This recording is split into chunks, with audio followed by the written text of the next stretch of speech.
আগের বারের defending champion প্রথম ম্যাচে কিন্তু পুরো কাঁপিয়ে দিল, তিনটে গোল, তাও মেসির পায়। যারা ভোরবেলা ওঠে না, সকাল সকাল ওঠে না, তারা কিন্তু মেসির খেলা দেখার জন্য, আর্জেন্টিনার খেলা দেখার জন্য কিন্তু সকাল সকাল উঠে গেছিল।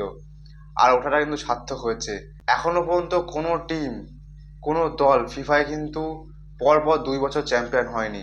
আর্জেন্টিনা কি পারবে সেই জিনিসটা করে দেখাতে, পরপর 2 বছর চ্যাম্পিয়ন হতে? আর্জেন্টিনার টিমটাও কিন্তু এবছর পুরো ব্যালেন্স টিম, সবাই ভালো খেলছে। এবার এটাই দেখার বিষয়, জিততে পারে নাকি শেষমেশ ফিফা বিশ্বকাপ। কি মনে হয় আপনার, আর্জেন্টিনা কি পারবে? আজকে রাতে কিন্তু পর্তুগালেরও খেলা আছে 10:30 থেকে। দেখা যাক পর্তুগাল টিমটা কেমন।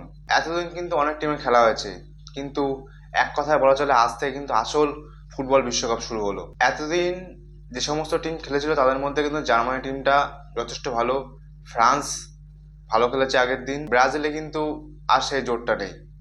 দেখা যাক আজ পর্তুগাল কেমন খেলে।